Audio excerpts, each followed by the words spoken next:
Hello, good evening, everyone, and welcome to another art stream with myself, Pharaoh, and our two co-hosts for tonight, Alexander Adams, artist, and Panama Hat. How are you doing, gentlemen? Diversity is our strength, comrade. I love the nation of Israel. Wonderful. We have nothing to lose but our chains, Pharaoh. I feel like I need a tagline. I need to develop one as strong as your two. Well, thanks everyone for tuning in tonight. I guess the kind of concept of the stream came about in like the last couple of minutes of the Art of Darkness stream, where we just happened to mention Dali, and you guys were both super enthused about the concept. And I myself have been a long time lover of the works of Dali, and just him as a character, an icon, and a really interesting person. So we thought it would be the perfect opportunity to kind of dive into his life, talk through some of his kind of artwork. And Alexander, just from the sheer number of pictures you've got lined up, I'm getting the impression that you're a bit of an expert in his life. Is that fair to say? Actually, I've read a lot of books. I've got a lot of the catalogues. I've got 4 of the catalogues here on my table. I have the definitive catalogue from 1980 from the Paris exhibition, which of course is unfortunately for me in French, but I should be struggling through speaking English. And I visited a lot of his exhibitions. I've reviewed books, reviewed exhibitions. I've been to his museum in Figueras. So I do know quite a bit, and I think that's kind of like this is the curse of the legacy of the adolescent boy. So yeah, I confess. And Panama, you've got quite a love of Dali as well, wouldn't you say? Well, I think I would say that the man himself kind of fascinates me. He's just sort of this figure who, no matter when I return to him, whenever I return to his artworks or his life or any of the things he did, it's so intensely fascinating. And I also have a real soft spot for people who are sort of authentically weird. Like it seems like he was the way he was pretty much for his whole life. He was born that way, and he kind of lived for the art. And at the same time, of course, he was a massive kind of like shit poster essentially. And there was nobody he would sort of not stop to try and sort of wind up a bit, and try and sort of, I don't want to say really sort of lampoon, he was like a cartoonist or anything, but he would kind of the amount of problems he caused for the kind of posing leftist artistic establishment of his day, and things like that. It's quite wonderful to see. Just before we start, I thought it'd be interesting just to talk about what was your first interaction with Dali, because I think it's a lot of people kind of recognise him from an early age as being someone quite interesting. So, Alex, when did you first kind of bump into Dali, would you say? I think I probably encountered him in books on surrealism in the sort of, I think, 88. I actually saw an exhibition that included one of his pictures in Tate, Liverpool. So that was September 1988, and there was a famous painting, Autumn Cannibalism, which I think is on our list today. And I saw that in Liverpool, and of course I was really excited by that, and so I started buying books on surrealism and Salvador Dalí. And oh, by the way, I know that the correct pronunciation is Dali, but we will be using Dali and Dali interchangeably here, so we are aware of the difference, but we're just going to be butchering it in our English way. And Panama, when did you first bump into Dali? Well, I mean, it's quite dull because it would have been. In fact, I think I know it was. Basically, when I was a kid, I had these 2 books. There was volume 1 and 2 of the art book for children. And thinking back, these books were quite remarkable because they featured, large illustrations and sort of tons of understandable text about various famous sort of important artworks from, the very earliest days through the sort of the classical, the Baroque, the Romantic, all the way up to the modern. and I used to just pore over these books. I was absolutely, hooked by them. And one of the pieces in there, of course, was the Melton Clocks. So that would have been my introduction to Dali. And then I think throughout life, I just sort of kept reading more and more about him, and sort of working out who he was. Obviously you see the very famous pictures of him with his tash, and everything. And then I suppose once I was interested in art and sort of and literature, I just would have started to read him, read about him, and look at his artworks. But yeah, I'm afraid no, it's quite dull. My first experience with Dali, there was no sort of grand moment, which I came into contact with him. Well, it's interesting, again, kind of reference to the personality as well, because again, Alex, correct me if I'm wrong, but if it feels to me like he's one of those first kind of like major, almost like pop artists in some ways, where he has hit the mainstream, he's involved in lots of different things, and it's much about his personality and his character as his art as well.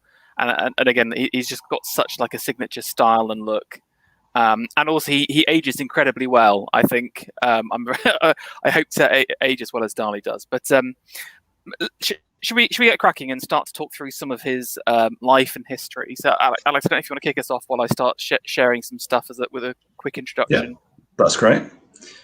Okay, so Salvador Dalí, or Dali, as we should be calling him, was born in May 1904, and he was the son of a Spanish notary who. So this is he was born in Figueras, I believe. Let's just double check that. Yeah, so it's Figueras. So that's Catalonia, and you have to imagine that not only is he characterized by his Spanishness, he's also very strongly Catalan. He spoke Catalan. He was a Catalan nationalist, sort of on and off. His father was a notary, so he's a very respected position. He worked in Figueras. They had a holiday home in Cadaqués, which is going to come up later on. So this was the summer home where they would go. And this was one of the places where Salvador Dali was very interested in painting landscapes and seascapes and the buildings there. And so he had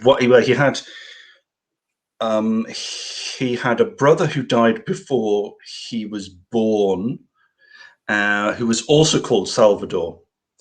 This was the era when, of course, when you had a child who died in infancy, you would often have another child, and the name would be used again. So this wasn't particularly unusual, but it was obviously a sort of a slightly morbid shadow that was cast over him. And this resurfaces in a painting that he did in 1963, which I think we'll come to in the second stream, because I believe we're going to be dividing this into two streams. Yeah, I think it became apparent that there was a lot of stuff to cover, so we wanted to take our time with it. So plenty of Dali content. Yeah, and his mother died quite young. She died in, I think, 1921 when he was 16 or something. So it's quite an impressionable age. And he had one sister, Anna Maria, who will come up occasionally, and she was they were very close, Salvador and Anna Maria. He painted her many times. She was his great muse to begin with, and a lot of people don't realize that because, of course, Gala comes in later. Yeah, so Anna is somewhat written out of the picture, although there have been recent efforts to sort of reinstate her a bit more, which I think is quite appropriate. Just a quick one on Catalan, because I do think it's quite important. Do you want to quickly explain what's going on there, basically? Yeah. Basically, I mean, I'm sure that Panama might be able to add something because he's the historical guy amongst us. But basically, Catalonia is a large region which covers the northeast of Spain and part of the southwest of France. It's culturally distinct. It has its own language, which, although it's been described as halfway between French and Spanish. It really isn't. Some of the language goes down further south into the Alicante region with Valenciano. Valenciano is a dialect of Catalan. And so Catalan nationalism is something that's been on and off. It hasn't. I don't think it's been an independent entity. I don't think it's ever been an entity in modern times. It's always been a part of a different kingdom, and ultimately it's been part of Spain since. It's got to be well, I don't know. Medieval period, surely, something like that. Like yes, something like that. Like the Reconquista, because it was absorbed by the time that Ferdinand and Isabella United had effectively created Spain. So I think it was like I think Aragon picked it up basically at some point and then sort of got sucked into Spain. But like you said, that they were kind of independently minded enough to keep their own language, culture. So there's this interesting tension between the rest of Spain and Catalan itself, which I wonder whether part of his character as well, as kind of a bit of an outsider, plays into that as well. It is, and of course, he's commonly described especially in America, as that crazy Spaniard. Well, he was sort of. I mean, you could say he was half Spanish and half Catalan. I mean, not by sort of ethnicity or whatever, because I think he was sort of, both his parents were born in Catalonia.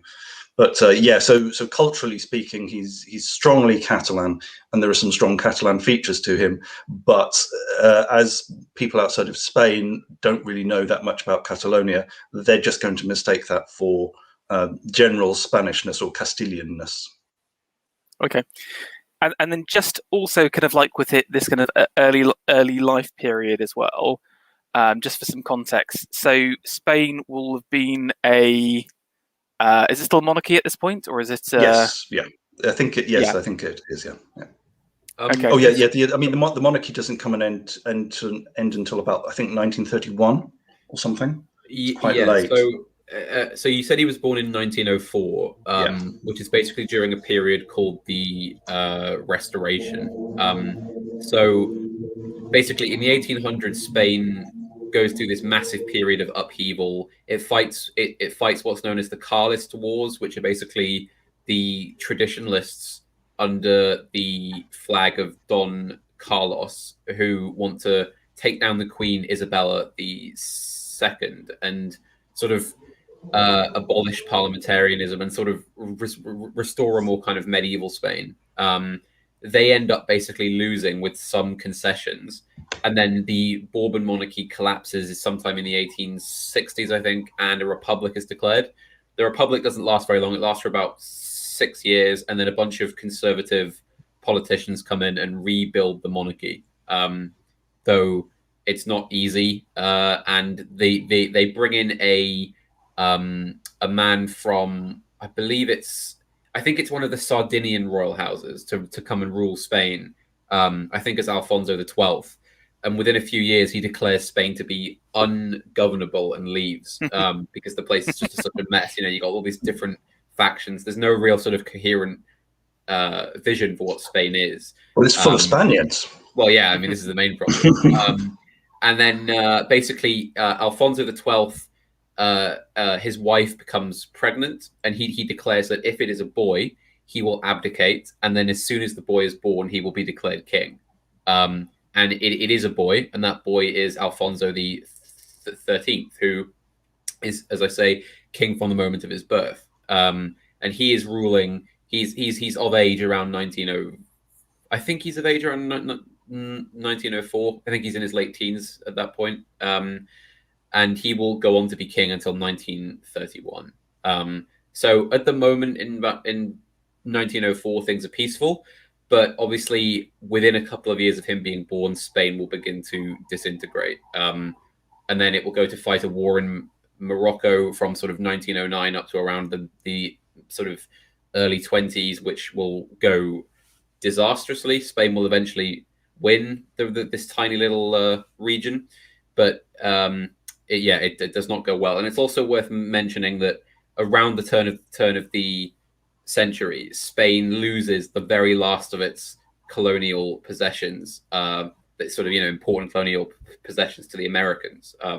It loses the Philippines and Cuba and various other places to what is basically like naked American imperialism. But of course, there's nothing the Spanish can do about it, and this causes a massive national crisis essentially because everybody realizes that Spain is on the way out. It's a sort of a dying empire, and everybody has a different plan for how to fix this. You have anarchists, communists, monarchists, republicans, liberals. Fascism pops up very early in Spain. It's everybody's got a different vision for what Spain is and how they're going to fix it.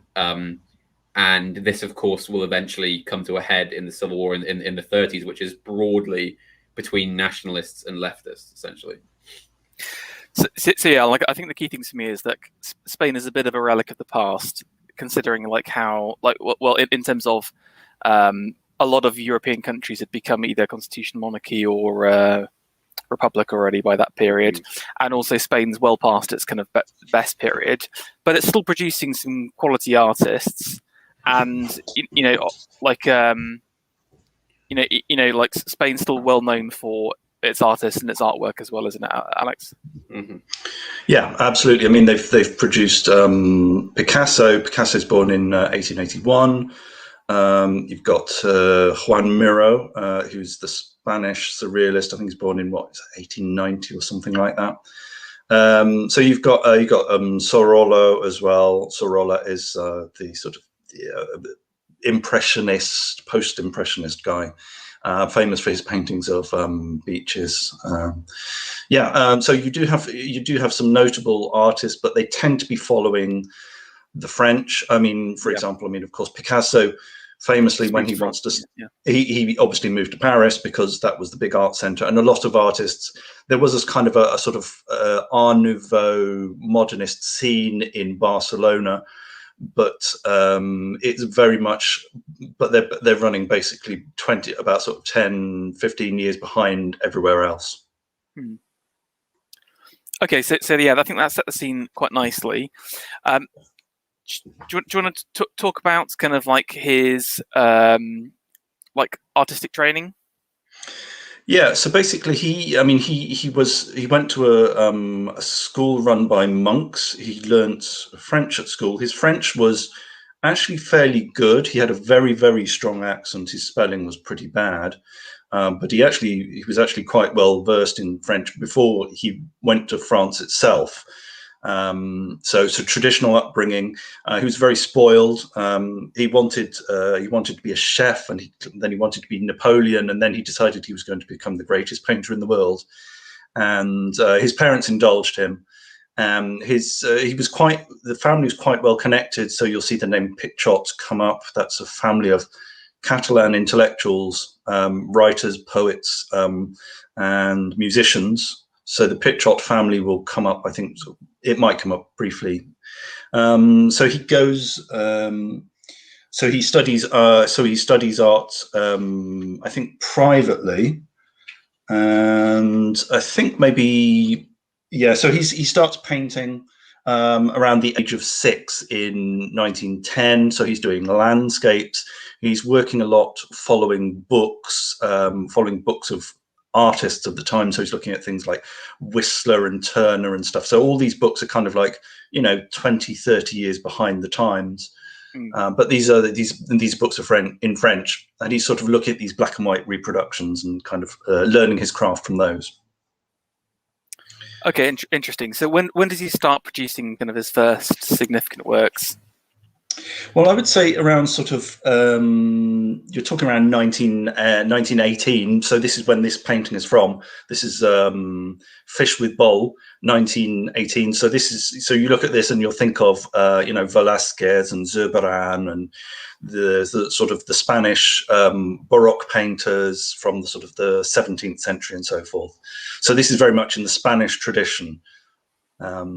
Is quite technically proficient. So I think he's largely self-taught at this point. Sorry. Am I correct in thinking that Dali was known for his draftsmanship sort of when he was up and coming as an artist? Wasn't he quite famous for sort of being able to draw very precise technical things? Yes, yeah. He was. I mean, he was schooled in a traditional way with traditional draftsmanship and perspective. He did have a good art teacher whose name I can't find. I think maybe it's Nunez or something, but not someone particularly well known. But he was trained academically before he went to the San Fernando Academy in Spain, and that was in 1922.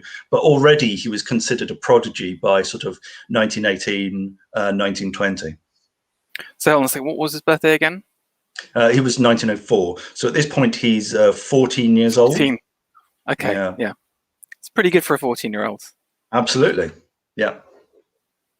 And so this is him with a self-portrait from 1920. So you can see here, this is much brighter. There's much more audacious use of color. This is obviously an influence from the Impressionists. I'm not sure how much of the Impressionists he would have seen firsthand, because there wasn't that much of it to be seen, certainly in Barcelona, probably not even in Madrid. I'm not sure that he'd even been to Madrid at this stage in 1920. But this is sort of typical sort of melange of Impressionist and post-Impressionist use of color. Yeah, specifically it's the kind of the deep blues and purples, and the looser brushwork as well. Yeah, I mean it's put it on very, very thick. On the is it even a bit palette knifey? No, maybe just a brush. I think it's quite possibly, yeah. I mean, you've got a lot of impasto, which means sort of thick paint. Yeah, okay. But again, this is just in terms of like technical detail, this is pretty good for a 16-year-old, and also it's also sorry, go on. I think it takes a lot of confidence to do this kind of thing as well, where you're not just straight up like copying other people's work. You're this is obviously like an original, as a self-portrait, it's like an original composition. Maybe he's pulling the landscape like straight out of some Impressionist pictures or whatever, but certainly this kind of right hand side is all new. So again, I think it's relatively impressive for his age. And I think also it's indicative of his egocentricity, because this is a persistent feature of Salvador Dali over the years, as we will see. Yeah. Okay. So this is Port Alguer, or this is actually in Cadaqués. So if you look up Cadaqués, which is on the Spanish coast, it's the port is actually in the town called Cadaqués, which was a sort of a fishing village at the time. It's notable only for one other reason, in 1910, I think it was, Picasso visited, which is quite interesting, because he knew one of the Pichot family, and the Pichot family invited him to have summer in Cadaqués. So he went to Cadaqués, and unfortunately for us, this was at his height of his analytical cubism. So it's all the stuff he was doing was almost abstract. So there's very little of Cadaqués that you can recognize in Picasso's art from 1910, sadly. But here we have. Sorry, yeah. No, you go.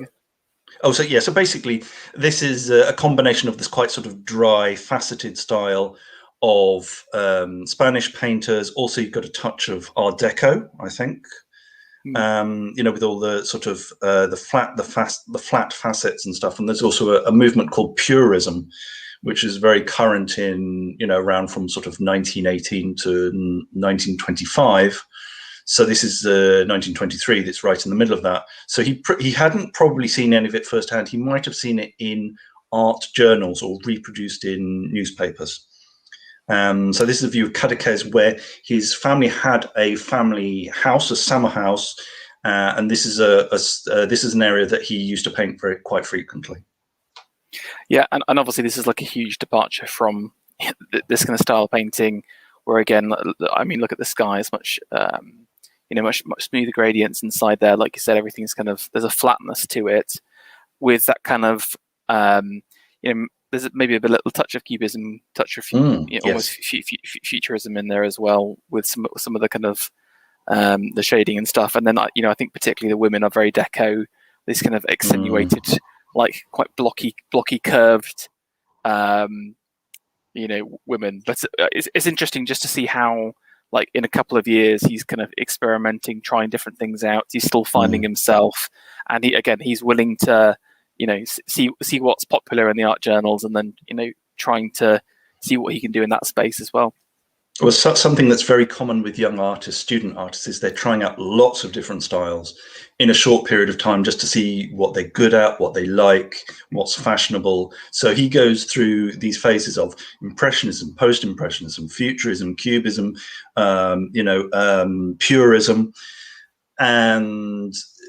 and then, of course, eventually he will reach surrealism in about sort of 1926, 1927, which we'll get to in a little bit.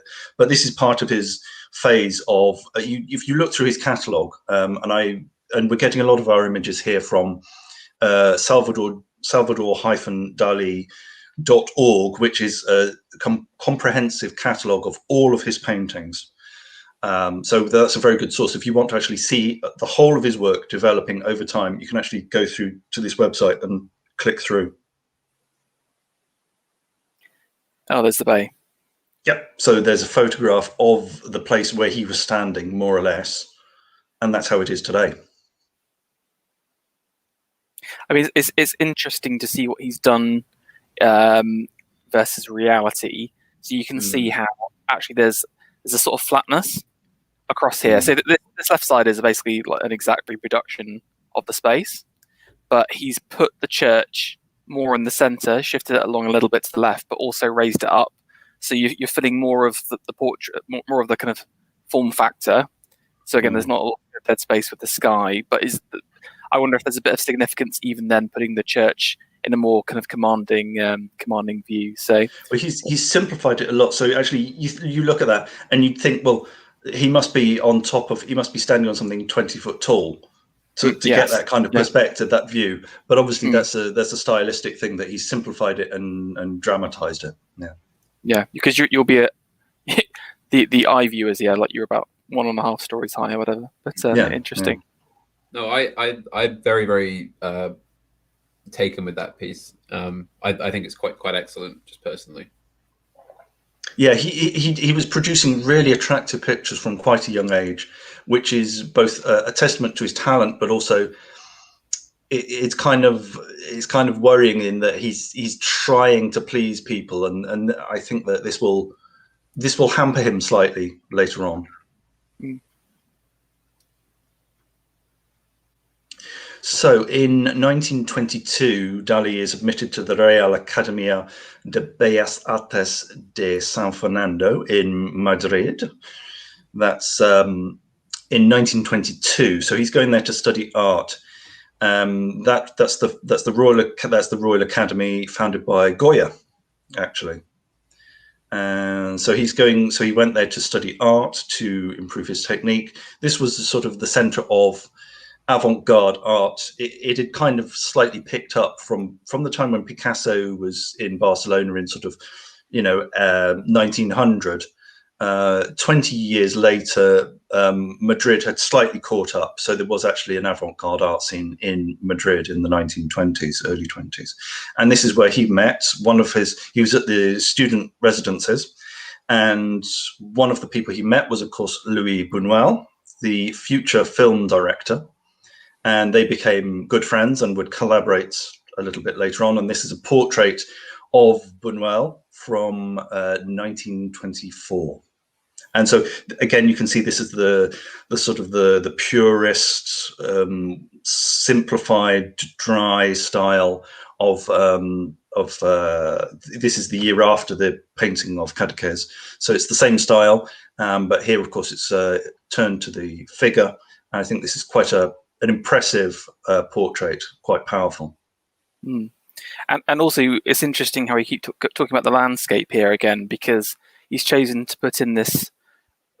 It's obviously kind of scant in terms of there's not a huge amount there, but he's thought about it. There is like attention paid to it, which at the time, especially kind of during the kind of more deco style portraits, if you think of Tomorrow Olympica or whatever, you won't see as much kind of this kind of emphasis on the landscape here as well. So I think it's interesting he's tried to keep that as a thread at the same time. But lovely detail in there.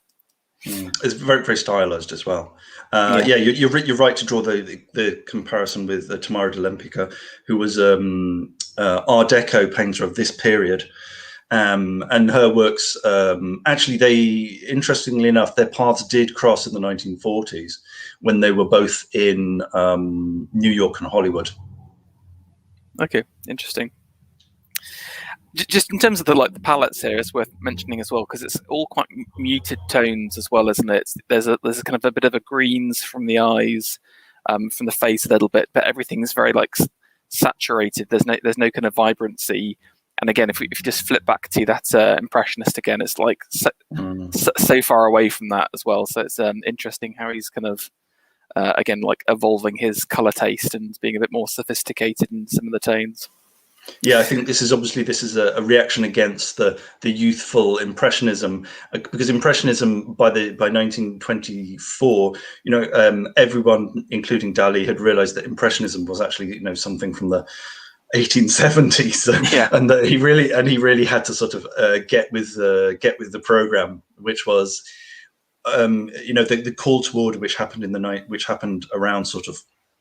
around 1917, 1918, was a reaction in painting against modernism and also against impressionism and post-impressionism. It was to do with austerity, going back to reality, nods to realism and so forth, connecting up with tradition. So when we talked about the Italian Novecento artists, this is that was an indication of them. They're the artists who worked in the fascist period, interwar period, the realists. Then you also get Picasso as well, working in this style, and Giorgio de Chirico as well. So this is Salvador Dali here is in the mainstream of the avant-garde, which is also associated and taking up traditionalism. Just one thing I want to talk about before we move on. It's interesting you mentioned around the kind of reaction against impressionism, because this is definitely more of a realist style, isn't it? In terms of the level of detail, but then it's stylized at the same time. So it's kind of got that kind of modern feel to it, but it is actually it goes against the grain of that kind of impressionist style. So yeah, very interesting. We've got this little picture now. So this is a photograph of Salvador Dali and Federico Lorca, who was another friend who we made at the Residencia Estudiantia. So Lorca, of course, went on to become a very famous playwright and poet and critic, supporter of modernism, big supporter of the Republican government, of course. I think he was known to be gay. I'm not sure if he was sort of out, but he was kind of known to be gay or homosexual at the time, and this would cause problems. And actually, this would relate, of course, to his later execution or murder in the Civil War. At this time, Salvador Dali. Okay, so the subject of sex is going to come up because this is Salvador Dali. And people ask, well, was he gay? I would say he was homoerotic. I don't think he was an active homosexual. There was a deep love affair, an intellectual and emotional love affair between Dali and Lorca at this time. So they formed a close bond. They were drawing each other. They were writing each other. Lorca wrote poems to Dali. Dali did some pictures of Lorca.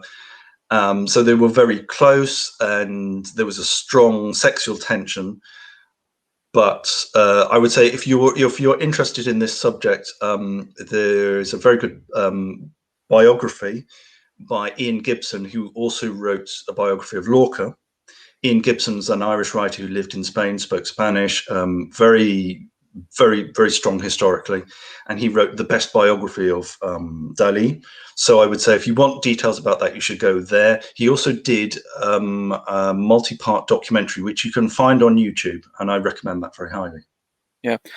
Lorca was like a proper Spaniard, though, wasn't he? He was based in Madrid, I believe. But he's interesting because he's got some of that kind of like gypsy background, like it's mentioned Yes. in a couple of his plays.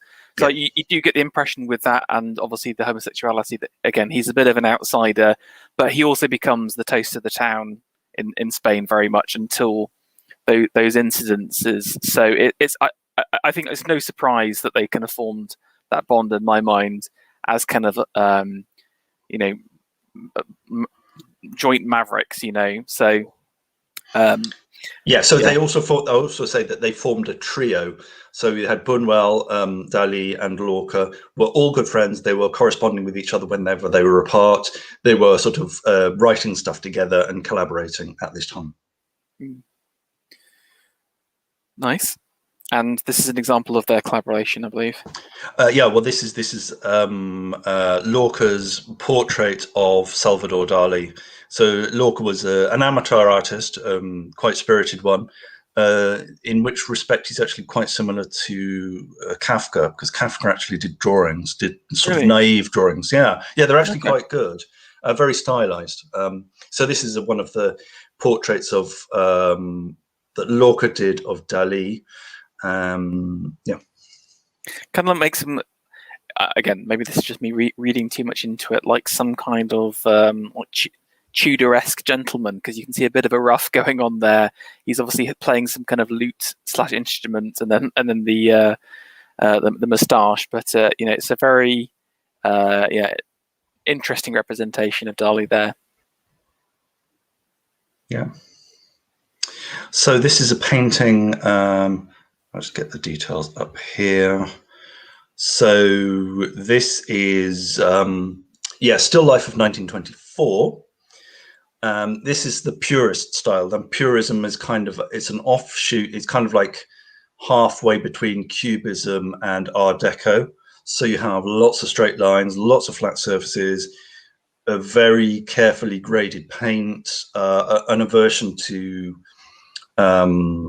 strongly evident brushwork and so forth. Very flat, but also again, this is the sort of thing that you would look at and think of also Tamara de Lempicka as well. It's funny because, like you said, it's got that flatness to it from again the way they're kind of graduating the paint, but there's still perspective there at the same time. So you can see across like some of the perspective lines across there, and like at the top of these weird kind of strange cube forms. So it's got that duality of there's a realism to it. You can feel the depth in the painting, but because again, maybe it's just the kind of more graphic colors, you can see the outlines around the fruit there. That's not what reality looks like, but it gives it an almost kind of cartoonish-esque feel to it. Yeah. I should also mention the metaphysical art. So the art of not so much De Chirico, but actually Cara. There's a metaphysical artist, Italian artist called Cara, and this is very close to his style. Do we know what that thing is in the center again? Is this meant to be like a cubist? It's like a sort of. It looks like sort of a cart, something that you would cast something in, or a case for something. Someone's asking, did Evola and Dali ever meet? Not to my knowledge. I'm not sure. Dali had very wide-ranging taste in literature and politics and so forth. So it's possible that he would have known of Evola. I don't know if they ever met in person. Also, we're looking at your questions, by the way, and we're hoping to come back to them. And I will be addressing a Funk Fingers point a little bit later on. Just in terms of these objects, it's interesting because again, I do wonder. It'd be interesting to know whether it was something like a found object, or again, it's just like a view on a bottle, because it does sort of have a reminiscent feel of it. But again, you can start to see kind of like his understanding about deconstructing objects that may seep into the surrealist stuff a little bit later. Again, can you see? I know the bottle cap particularly looks a bit like out of place, and so maybe this is kind of where the seeds of that could be placed. Yeah. So here we have the artist's sister at a window. So this is Anna Maria. in a sort of, I'm not sure if this is actually the view from the window at the house of at Cadaqués, but it was very common practice to, you know, sort of put in different views through windows and so forth. So that's very common in portraits. So that's sort of not unusual. So I think this is a sort of a fusion between the sort of the stylized work that we've seen. So this is 1925. So you've had the sort of so you've had the very flat style, the Art Deco style, and then you've had the Impressionism. So here we're getting a melding of the two, a little bit more realism, but of course it's quite stylized. And I would say it's quite an impressive piece. There is a mistake. I mean, there is a mistake that kind of irks me. Can you see the mistake? Is it the feet? Because the feet are terrible. Well, it's basically the line of the floor where the floorboards hit the wall. So obviously the front of her foot would be actually in the wall. So he's not quite got that right, but he did do academic drawing at this time at the academy. But obviously he's sort of, for whatever reason, he's kind of fudged this a little bit. And it does slightly annoy me, but I mean the rest of the painting's wonderful. And of course, this is an important image for later. So hold this in your head. Again, it's interesting because again, it's like, I don't think it's about like a fusion between the two, but I think there's even more realism injected into this than before. But again, you've got there is the emphasis on the landscape at the back. He's even managed to sneak in a little house there through the reflection, which I quite like. And again, you know, what's the painting about? Is it really about? Was he saying it's his sister? Yes, there is. We have to mention that there is kind of a sexual undertone as well, because of course it's Salvador Dali. So he. Well, I mean, I don't. I mean, it's not like I'm holding anything back. I don't have any sort of great, terrible revelation to tell you, but he did seem to idealize his sister in a slightly sexual way, and he was also quite famous for preferring women's bottoms to women's breasts. And well, yeah, I mean, we might as well spoil this now, but he obviously cast his future lover in exactly the same spot, and. In a later painting, didn't he? Yes. So maybe there's a connection there, but again, yeah, they're kind of leaning out, and you know, it's going to emphasize the buttocks more. So again, it has that. Well, kind of if you just looked at it, it looks like a semi-transparent dress. Yeah. I mean, it's not just the position; it's the way it's been painted. I mean, that does look semi-nude. Again, you've got the kind of transparency in the curtains as well. So again, that it's interesting. It's that kind of feeling of looking through, isn't it? That's one of the themes. You're looking through the window, looking through the dress. It feels like the whole painting is kind of around the idea of the voyeur, isn't it? You know, like she's looking out through the window, and then sort of around her is all this see-through fabric. It seems. Yes, and then you've got the artist looking at her, and then we are looking at the painting as well, yeah.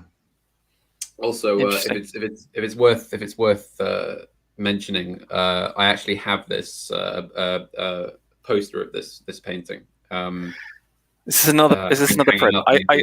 I swear Panama has like 100 prints. I do, but hanging up in this house. The majority of them I've not got round to having framed yet, but this is one of the ones I have had framed. It's in the other room. So yeah, it's a lovely painting. Mm-hmm. I'd love to actually.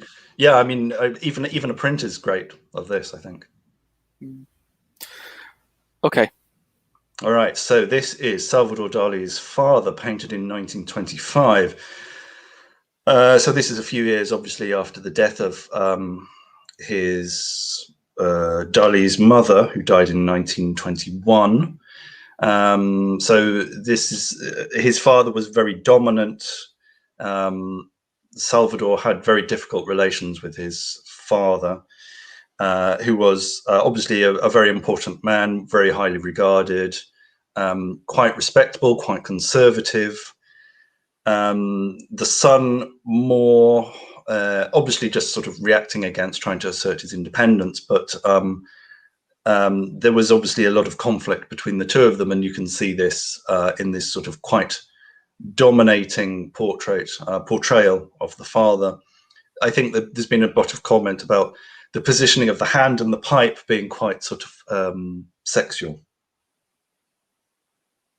That's interesting. Yeah, like again, just in terms of that kind of powerfulness, you've got this kind of quite dark setting. He's illuminated from what could be a fire, like from below, but also from the side. So there is like a darkness to it. He's turning his face, staring directly at you, so it's quite combative at the same time. But there's like a bulkiness to him from the use of the blanket. So again, there's a weight to the painting.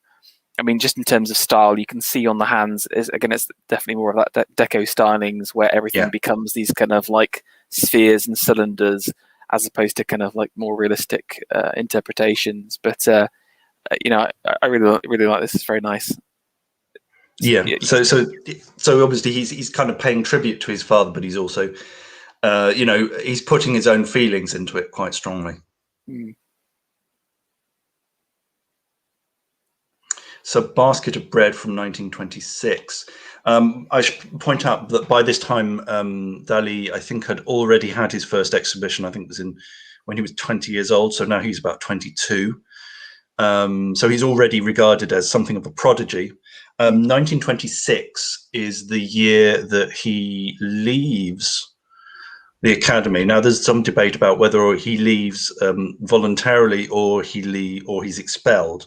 But he leaves before he graduates. So he spends 4 years at art school and then doesn't get his qualification. But of course, it's essentially meaningless because, what he's doing is he's presenting his art. He doesn't need a qualification for that.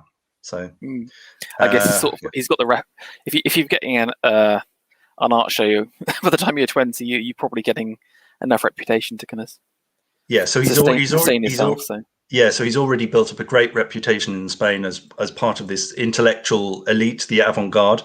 But then he's also dabbling with sort of reactionary art and reactionary politics. I don't know quite about his politics at this time. I think he would probably be described as like an anarchist. So he's sort of like a anti-authoritarian anarchist or so.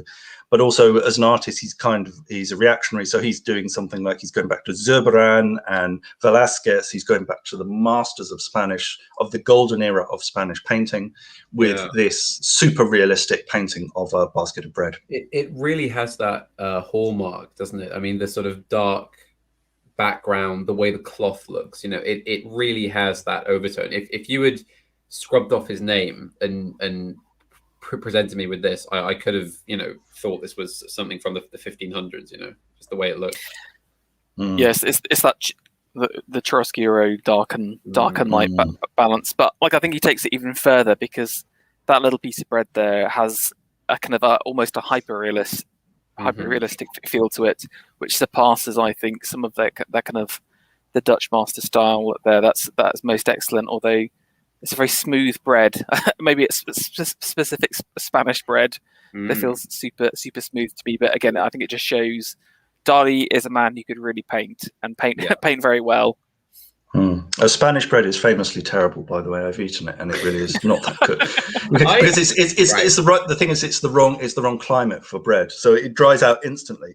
So it dries out instantly, and what you do is you dip it in olive oil. That's what you do. That you don't listen to this absolute subversion by Alexander Adams. Spanish bread is lovely, and I'm not having this at all. I spent nearly a full year living in Spain, and I will not have this attack on Spanish cuisine. Well, maybe it was just the Spanish bread in the area that I was living in. Maybe. Just going back to the painting a second, what do you think inspired him to go down this route? Is this kind of like everyone else is doing these kind of like bold forms? Again, if we just go back a second, this is all about super stylized reality, while this is all about the hyper detail and everything expressed just as you see it. Is this kind of like a reaction to is it like an active reaction, or is it more kind of like he's just inspired by the past and some of those old masters? I think it's a definite reaction. I mean, because this is a very definite statement that I am the heir of the golden period Spanish painters. I'm going to paint like Cotan and Zurbarán and Velázquez. I'm going to paint in the classical Spanish style, and I'm going to be more radical than you Cubist and you Art Deco artists by taking up tradition and doing it as well as the old masters. Return. Yeah, it was very, very nice. Right. So at this time in the late 1920s, Salvador Dali makes several trips to Paris, center of the art world, and he's there writing articles principally about the Surrealist movement. The Surrealist movement formed around sort of 1924 to 1926. This is a slightly later photograph from around 1930. I've seen 33 also attached to this. So I'll tell you who these people are. Also, going left to right, you have Tristan Tzara, who's the Romanian poet, founder of Dadaism. Yep. Next to him is Paul Eluard, who will, of course, come up in a few minutes when we talk about his wife, Gala. So Paul Eluard, French surrealist, probably the most highly considered of all the French poets associated with the surrealists, and very close. He was also very close to Picasso as well, but that's a subject for another stream, perhaps. The guy with the tie, with the striped tie, is André Breton, who is the leader of the Paris Surrealist movement, the Paris Surrealist group. There are different groups. Again, I think that's a subject for another stream, but he is very... Sorry, it's worth mentioning that Dali will go on to have a massive falling out with Breton when it comes to politics, I believe. Yes, that's right. Yeah. So initially, Salvador Dali is welcomed into the fold. He's seen as a bright light. He's seen as actually injecting fresh blood into the surrealist movement, which has sort of kind of had a big flash in the pan and then seemed to be sort of drying up. And then around 1929, 1930, we have the addition of Alberto Giacometti, who is a surrealist at this time, and Salvador Dalí. And this is seen as reviving the surrealist movement. So this is perhaps 1930 or 1933, we're not sure. But so initially there were good relations between Breton and Dali, but Breton was a father figure. He was an authoritarian. So you can imagine that there was going to be a lot of conflict with Salvador Dali, also on terms of politics as well, as we'll get to later. Yeah, so the next guy is Arp, Hans or Jean Arp, who used two different names, the German sculptor. Biomorphic forms are pretty much abstract because there were two kind of strands within surrealism. There was one that was kind of quite realist, which was Salvador Dali, so quite recognizable forms. And then you had the abstract, which is so Arp and Miro, who go quite abstract. So then you have Salvador Dali, of course, and behind him with the crazy hair is Yves Tanguy, French painter, 1900 to 1955. His work will come up in a minute when we discuss Salvador Dali's surrealist style. Next, we have Max Ernst, who is one of the old guard. He joined the Dadaists right at the end, and he was one of the founder members of the surrealist movement. So he's the old guard, very inventive, very interesting artist, German artist, actually fought in the war in the German army, but later on sort of came to sort of renounce his Germanicism. Next is René Crevel, interesting poet, gay, and this caused a big problem with the surrealists, because although they were supposedly these anarchist freewheeling libertines, they actually didn't like gay people very much at all. So yeah, lots of inherent contradictions. Unfortunately, René Crevel met a rather sad end, which we might discuss a little bit later on. but he was very close to Gala Elward, who will be part of the story in a minute. And the final person is Man Ray, who's credited as the photographer of this image, even though, of course, he's actually in the image. So Man Ray is the American photographer and object maker. I mean, it's a very strong group of artists. Like, just in terms of like how these groups formed a second, there's obviously this period is like a hotbed of manifestos, artists sort of collaborating together in little groups, and the groups falling apart or falling out of fashion as well. Like, how important do you think it was for him to kind of be part of this kind of burgeoning group? Yeah, I think it's very important, because you've got to remember that he was part of the avant-garde group in Madrid. And so he was used to being part of a group. He was used to being part of a vanguard. And so here he is, he's attaching himself to the French, the leading French vanguard group of the time in 1930. So when he joins the movement in 1929, this is this cutting edge, and he is amongst the brightest lights of this cutting edge. And he's recognized as a brilliantly original and powerful artist. So this is obviously a great boost to him. Working with them boosts his status. It opens doors to him. It gives him access to exhibitions and to collectors and so forth. His name is spread across Paris through these, La Revolution Surrealist journals. So his work is reproduced and so forth. So this is a great boost to him at this early stage. It's kind of like a weird union of artists, isn't it? That's like you said, it's like you join the gang and you get the boost. I'm a little bit concerned about Salvador here. Look, this is a man eating that disgusting Spanish bread, very skinny compared to the French eating the delicious pans. All right, now look, I didn't say Spanish bread was superior to French bread. I merely defended it from the subversive attacks by Mr. Adams. That's what I did. Okay. I much prefer French bread. It must be said. Let's also, just to answer a question in the chat, what year was that picture? Sorry.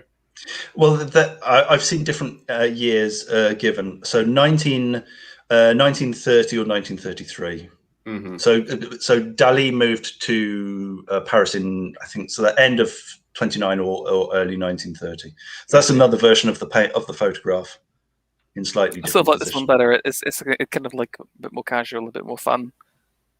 Yeah, it's nice.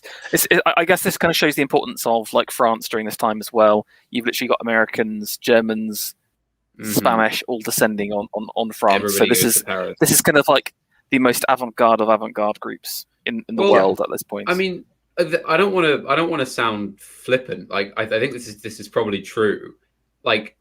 Going to Paris as an artist from anywhere else in the world at this time, it was kind of like Paris was everybody's Discord group, that's how you kept in touch. You went to Paris to be near to all the people that you wanted to work with, and if you wanted to be anybody, then you had to be in Paris.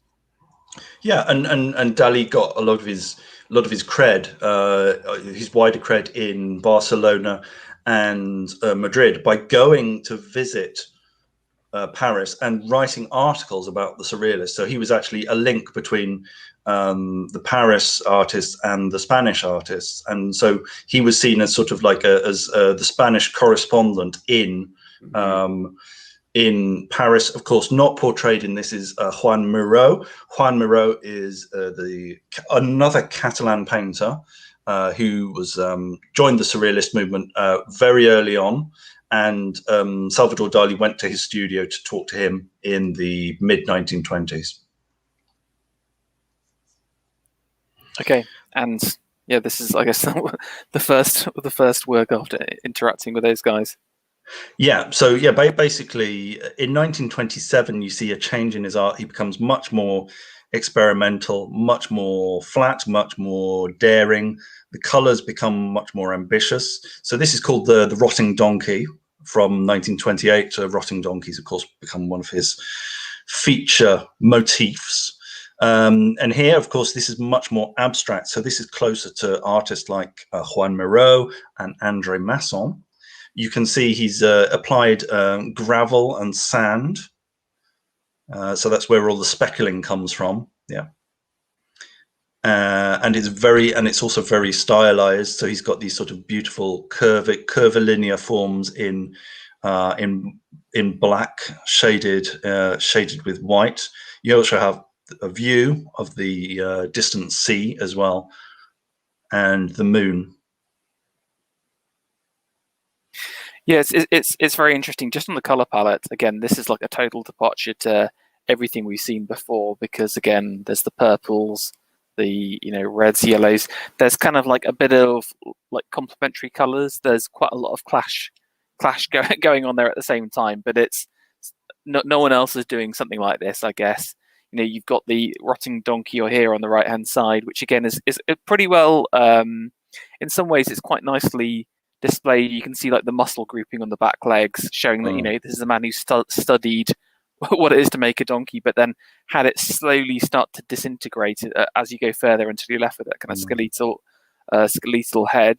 I mean, and you can see the flies coming up. You think it's flies? Okay, yes, yeah, that makes more sense. Or again, like maybe that's almost like the flayed carcass ascending off this kind of floating creature, but that's quite a devious smile. And then you've got the central figure, which in my mind is like a human form. You can see the kind of a head across there, the arms, and then the kind of the legs. Maybe it's almost like an interaction of two forms sort of merged together as well. You've got a kind of sense of movement. Can you see this kind of background, almost shadow, and the way he's done it with the kind of jagged lines gives that kind of movement forward, and it aligns with the donkey's heads as well. And then the mysterious conch shell in the center, which I quite like. Which again, he's put a lovely little like proper shadow. There's a bit of realism there in the kind of surrealistic landscape, but again, like he's captured the landscape, the boats, and taken that through with this work as well. Yeah.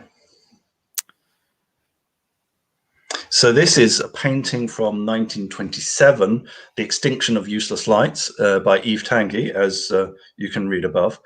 So Yves Tanguy was one of the OG surrealists, so sort of joined around sort of 1925, I think, 1924, 1925. So he's one of the original guys. So Salvador Dalí goes to Paris, I think, for the first time in 1926. So he's seeing paintings like this, which strongly influence his work. Now, I want to say at the outset that Salvador Dalí is an amazing and an original artist, but he is famously light-fingered when it comes to borrowing, stealing, or sort of altering being art inspired. by other people. Is inspired. I think it goes beyond that, quite frankly. I think we need to have a discussion about intellectual property rights here. So he's suddenly going to pop up. That's right. He's going to turn up in the chat. Yeah, so this is a fantastic example of the early Tanguy style. So Yves Tanguy paints very abstractly. He's got sharp shadows. He's got strong lighting. He's got definite horizons. He's got sort of large areas of sky which are subtly graded, but also kind of quite strongly coloured. He's got biomorphic forms. So all of these are things that Dalí will appropriate, or should we say incorporate, into his own style. What you described there, the biomorphic forms, that for me is the most like looking at it now, Dalí-like figures. These things down here at the bottom, where it's kind of like almost like a human form that's had all of its bones removed out of its body. That's obviously a definite steal, and again the kind of really strong cast shadows as well. Again, are a feature of his later work as well. So yeah, it's definitely. I mean, he's taken a bit. I wouldn't necessarily say. I know maybe. I know 20% of this. It's a significant portion, but yeah. I think Dalí actually admitted it himself quite early on, although he didn't say it later on when he was famous. Well, Yeah. I mean, isn't there an old saying that creativity is just, finding ways to obscure your sources? Like, I don't know. Yeah. Just So a quick anyway, one sorry. Go on. on the Surrealists. Did they have a specific manifesto, or were they just like? Yes, just want to create weird stuff? they had a couple of manifestos. It's basically, it's the idea of, they don't talk about style. They say they talk about the importance of the unconscious. They talk about submitting yourselves without any relation to tradition or conformity. They talk about the use of surrealism for communist ends because they were closely related to the Communist Party. This was obviously a terrible fit. The communists wanted nothing to do with the surrealists at all because they were seen as decadent, as ridiculous posing anarchists, as absurd bourgeois formalists, as selfish sort of whatever. They were just a terrible fit. Communist code. Well, yeah. I want to see a surrealist Papa Stalin portrait. Just him, just like a gelatinous Stalin. There must have been one that people did. Well, yes, we'll get to a Salvador Dali painting, including Lenin later on. We did one in one of the earlier streams on political art. Maybe it was I think it was the third stream we did on political art. Did we have 3? Yes, we had 3. Yeah. So if you go to the third one, you'll see we talk about Salvador Dali briefly in that. So that's worth looking up. Also, just before we move on, hello to Radlib in the chat. Yes, hello to Radlib. Radlib also has a artistic prodigy in the family, so maybe this is the future. So this is ice. So for roughly translated is for pleasure. Sometimes I spit for pleasure on the portrait of my mother. So this is obviously an outline of a figure of Jesus with a halo, holding up his hand in benediction, with a design of the Sacred Heart in the center.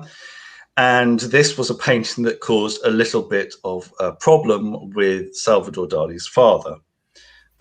Obviously, he was not terribly chuffed that his son had got involved with anarchists and communists and anti-clericalists, and this did not go down very well. When I think this was either reproduced or it was discussed in a newspaper, and Salvador and Dali Senior was not chuffed. Yeah, I bet. Just in terms of style, it reminds me of Magritte's Snepam people pipe. Yeah. Again, the kind of use of text on there. So again, I feel like he's still experimenting and still trying on other people's clothes at this point still.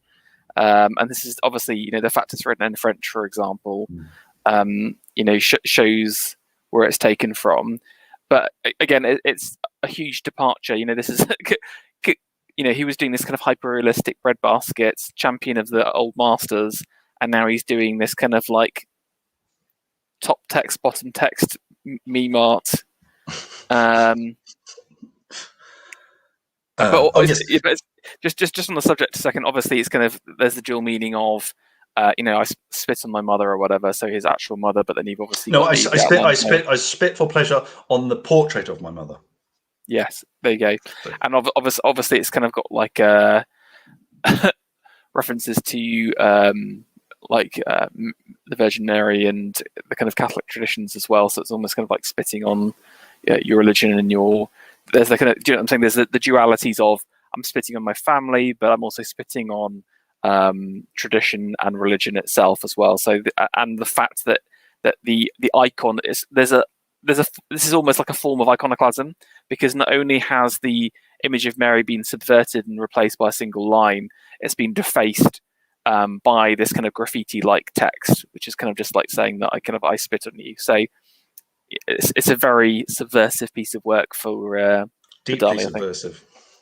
exactly. Just like you, Pharaoh, according to AA, deeply subversive. Deeply subversive. Yeah. So yeah, I should also point out that Salvador Dali also met René Magritte. He invited him. Actually, he was actually part of the famous visit of 1929, which I think we'll get to in a minute. So Dali knew about the art of Magritte. He knew about the writing. I think the writing business on paintings was discussed by Magritte in an article in the Revolution Surrealist of the end of 1929.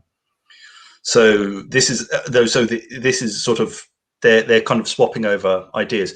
But in order of precedence, Juan Francis Picabia, who we will see in a minute, and also Juan Miró had also done writing on canvases as well. So this was not an original idea. This was again taken from other artists. Mm. And this is the Virgin Saint by Francis Picabia, who was a Dadaist, a Surrealist, and this is his ink picture from 1920. So this is just to show that Salvador Dali here was following in the footsteps of other vanguardists. Mm. This again instantly for me just makes me think of like psychoanalysis and like your kind of Rorschach tests and all that kind of stuff as well. So again, it's like a shadow cast by some horrible like misshapen insect or something. Yeah, sort of 3 legs. Yeah, the original xenomorph. Yeah. Right, so here we have a photo collage of Salvador Dali with a shaved head and a sea urchin on his head, naturally, with Gala Elward, as she was then. So Gala Elward was the wife of Paul Elward, the French poet, and they also it was Gala Elward and Paul Elward. Camille Gomans, the Belgian art dealer, and his girlfriend René Magritte and his wife Georgette Magritte. So the 6 of them went to visit Salvador Dali in I think it was Cadaqués at the time, or I think they actually had to go to somewhere else. It was somewhere near. It was either Cadaqués or somewhere near there. And they went there in August, and Salvador Dali was painting these surrealist pictures. They went to see him because he was thought to be like an up and coming talent. So Elward would scout him out, and the others would all have a holiday, and this would be a chance for Salvador Dali to join the surrealist movement properly. And he went and fell in love with Gala Elward. They started to have a passionate affair. I have to say that Gala Elward had a reputation for not being terribly faithful, so this was not entirely unexpected. And also, Paul Elward was not entirely displeased by this because he kind of got a kick out of it as well. Deeply subversive.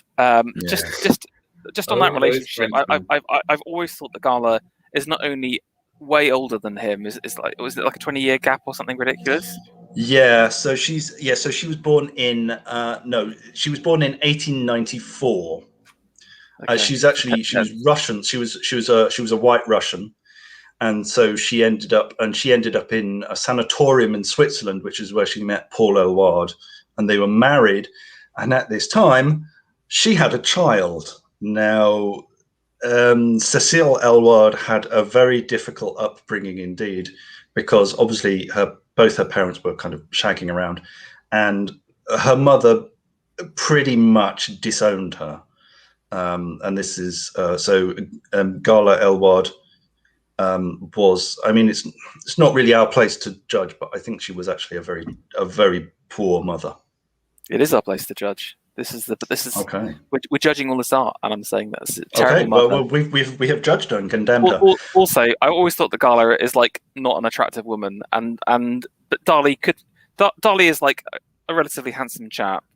I've always thought when he was young, he was very handsome. Yes, he was like a film star. Exactly. I'm just like, why did he go for Gala? I've never understood that relationship personally. There is something about, but tied into the whole mother stuff, I've always thought that it's kind of like a bit of a mother replacement, but maybe that's just me reading too much into it.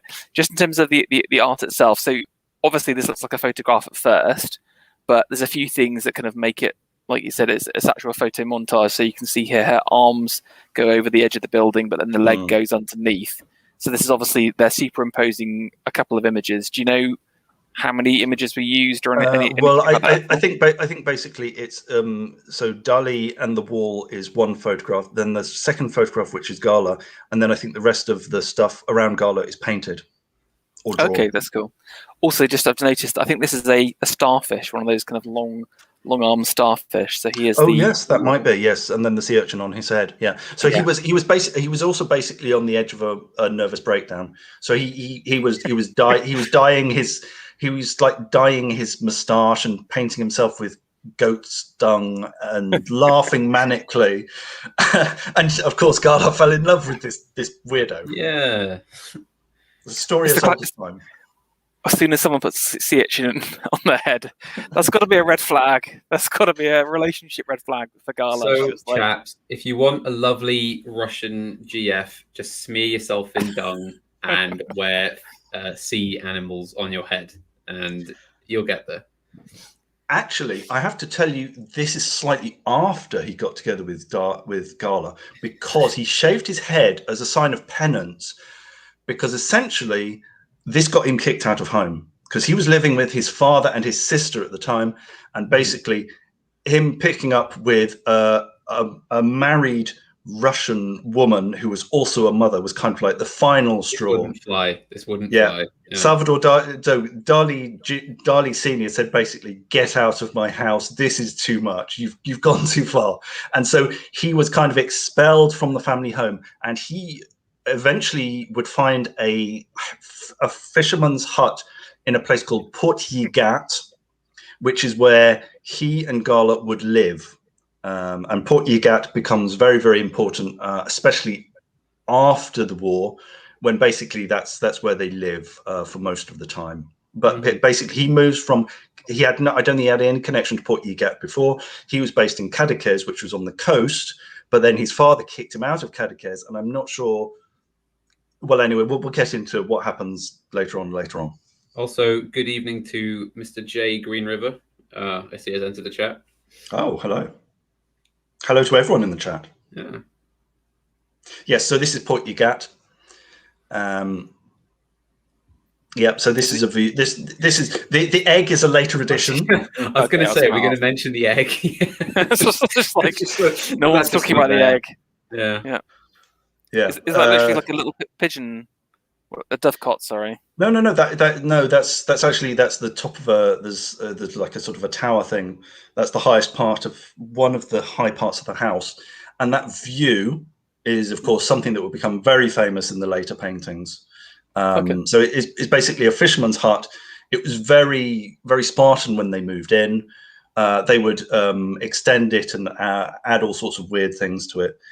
Currently, there are 3 parts to the Dali Museum, which are Port-Yigat, which is basically Salvador Dali's home on the coast.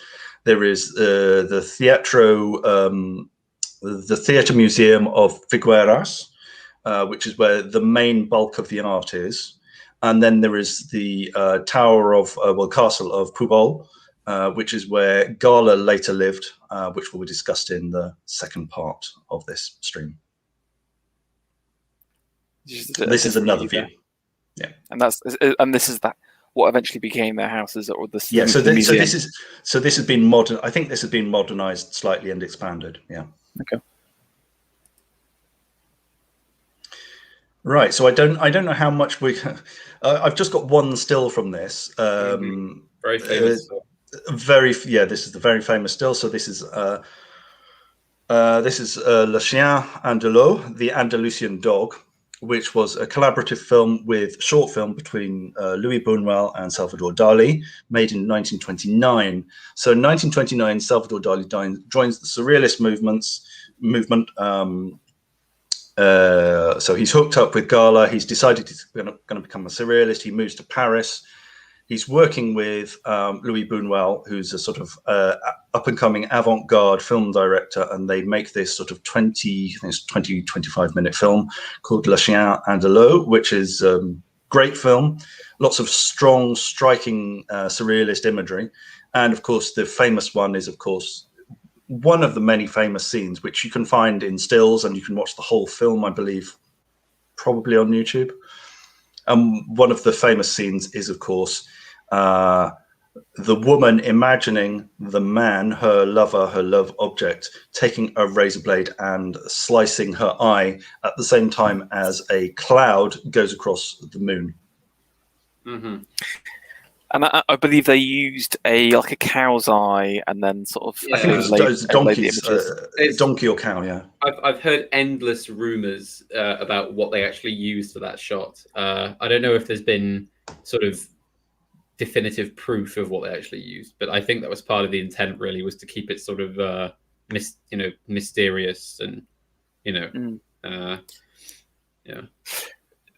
This in my mind marks an interesting move as well, because everything we've seen so far has been paintings and then oils. Like, was he doing any kind of sculptural stuff beforehand at all, or? Not much. There would be a craze for surrealist objects started around 1930 by Giacometti. So Giacometti published an article on surrealist objects in 1930, and this would get a lot of artists making objects. Dali wasn't making objects at this until the appearance of this article, but he was involved in film. He was very interested in film. He went to see films. He was a great fan of the Marx Brothers, of course, which is something that will come up in the 1940s. But he's very much an avant-garde artist at this point. So he's flipping between tradition and avant-garde in a way that's quite exciting. And at this time in 1929, people were thinking, oh, he's, and also in 1930, there is another film which comes out, L'Âge d'Or, the Golden Age, 1930, also in collaboration with Louis Buñuel, which is slightly longer, slightly less highly regarded. It's certainly less memorable. And I would say Le Chien Andalou is much better than that. And that's the one I would go to. Yeah, but I think obviously his interaction with the surrealists changed his perspective on mediums, and maybe has opened him up to exploring these different forms. And I think it's interesting about the kind of communist background, because obviously a lot of the kind of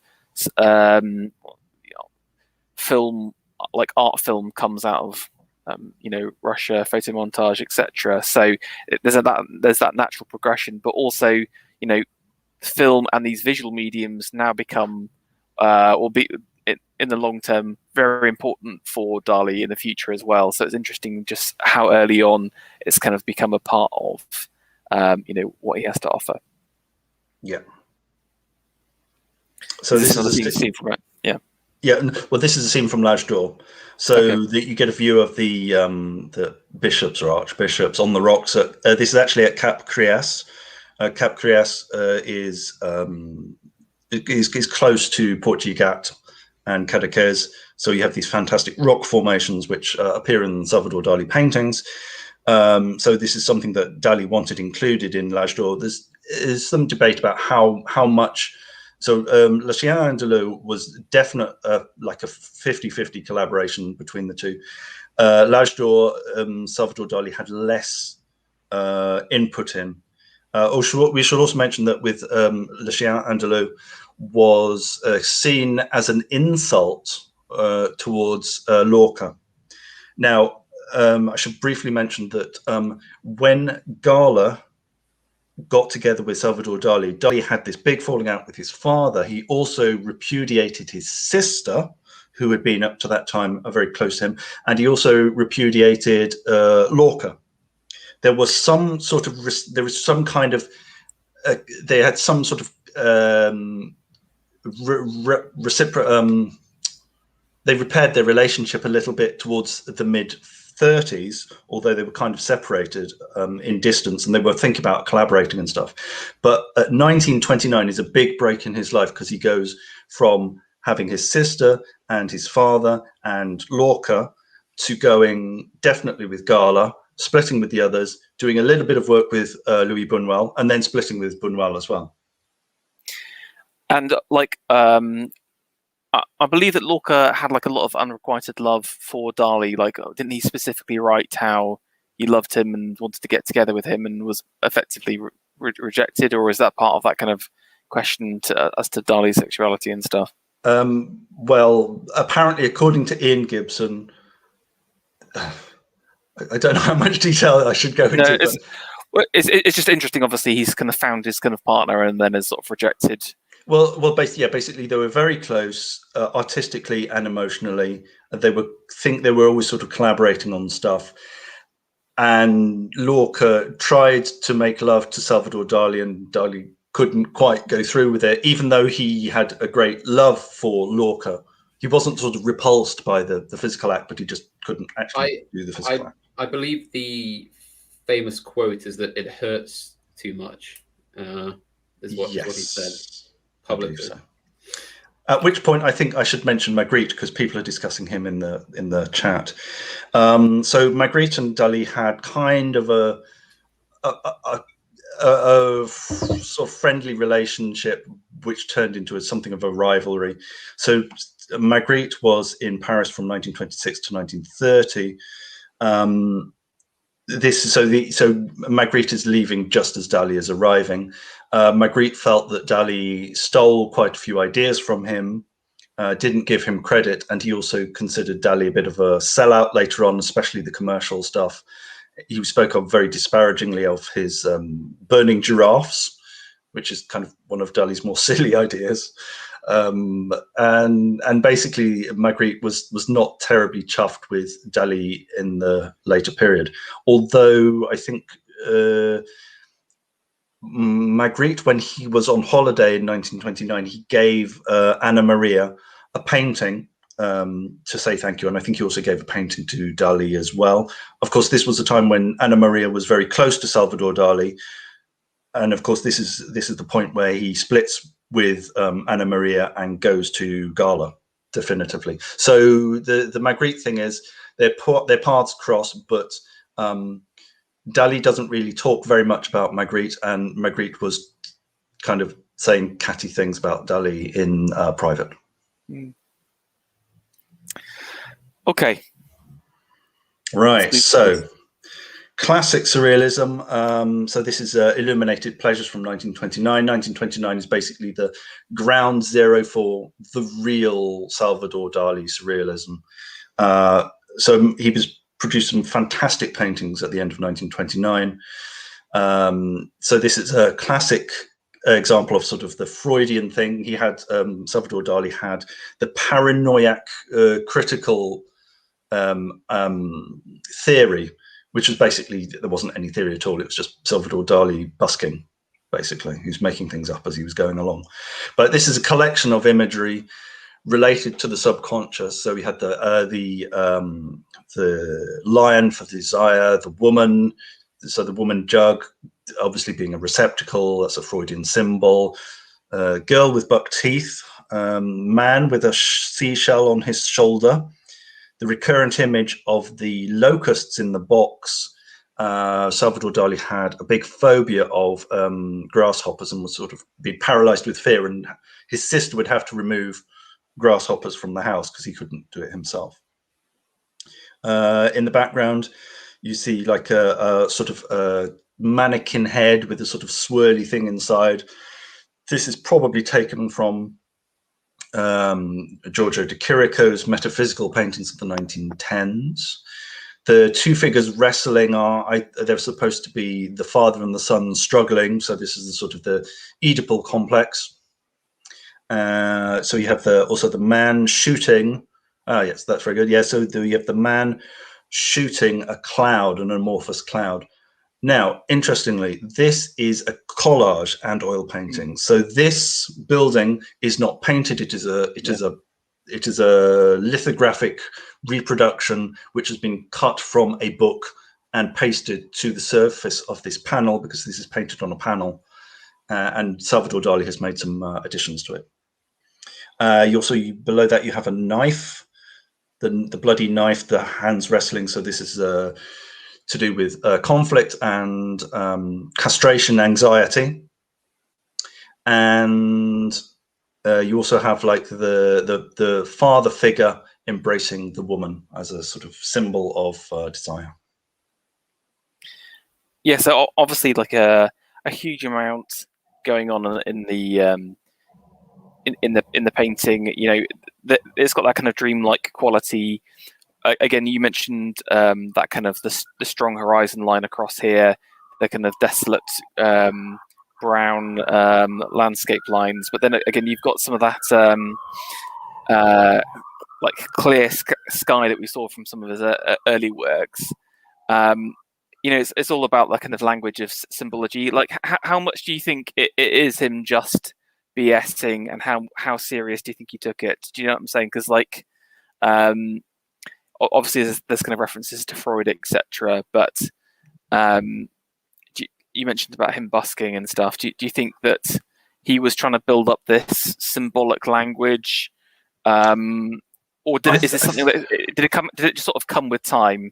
You know, he kept kind of referring to certain things, and he sort of invented his own language out of these different motifs. Or I think it's a combination of him having genuine obsessions, which I think, like something like the locust, for example, combining with his views of the landscape, because the landscapes are supposedly based on aspects of the local landscape. And these are recurring things. So it's a combination of genuine things and also things that he had seen other artists do, and also delving into the Freudian stuff, which was absolutely bread and butter surrealism, which was kind of like the surrealist would be expecting to see. Again, just in terms of other artists, this really reminds me of Magritte, like the suited men in duplicate or whatever. He was probably a bit cheesed off about that.